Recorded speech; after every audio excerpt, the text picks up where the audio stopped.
আওয়ামী লীগ সরকার ও গত অন্তর্বর্তী সরকারের আমলে ক্ষতিগ্রস্ত ব্যবসা প্রতিষ্ঠানগুলোর জন্য বড় সুযোগ করে দিয়েছে বাংলাদেশ ব্যাংক।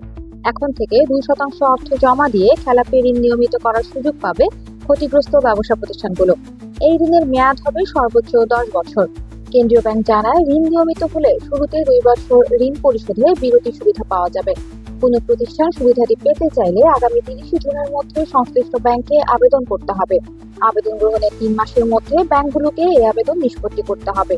অর্থাৎ ঋণ পুনঃতফসিলের বিষয়ে সংশ্লিষ্ট ব্যাংকের পরিচালনা পর্ষদ চূড়ান্ত সিদ্ধান্ত নেবে। একইভাবে এককালীন ঋণ পরিশোধ করা যাবে।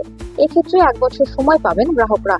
এই জন্য বাংলাদেশ ব্যাংক থেকে কোনো প্রকার অনাপত্তিপত্র নেওয়ার প্রয়োজন হবে না। তবে এককালীন জমা দেওয়া অর্থ ব্যাংকে জমার আগে নীতি সহায়তার আবেদন কার্যকর করা যাবে না। এছাড়া এককালীন ঋণ পরিশোধের ক্ষেত্রে ঋণগুলোর হিসাব দেখাতে হবে। তবে যারা আগে নীতি সহায়তার আওতায় ঋণ নিয়মিত করেছে তারা নতুন সুযোগটি পাবে না।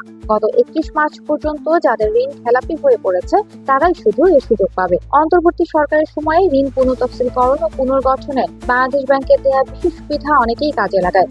জাতীয় নির্বাচনে অংশ নেওয়া প্রার্থীরাও ঋণ নিয়মিত করার সুযোগ নেয়। সেই সময় এই বিশেষ ছাড়ের সুযোগ নিয়ে 300 শিল্প গ্রুপ তাদের ঋণ নিয়মিত করে নেয়। ফলে কমে খেলাপি ঋণের পরিমাণ। বাংলাদেশ ব্যাংক সূত্রে জানা গেছে, গত বছরের সেপ্টেম্বরেও যেখানে খেলাপি ঋণের পরিমাণ ছিল 6.5 লাখ কোটি টাকার বেশি, সেখানে ডিসেম্বরে এর পরিমাণ 5% কমে দাঁড়ায় 5,57,216 কোটি টাকা।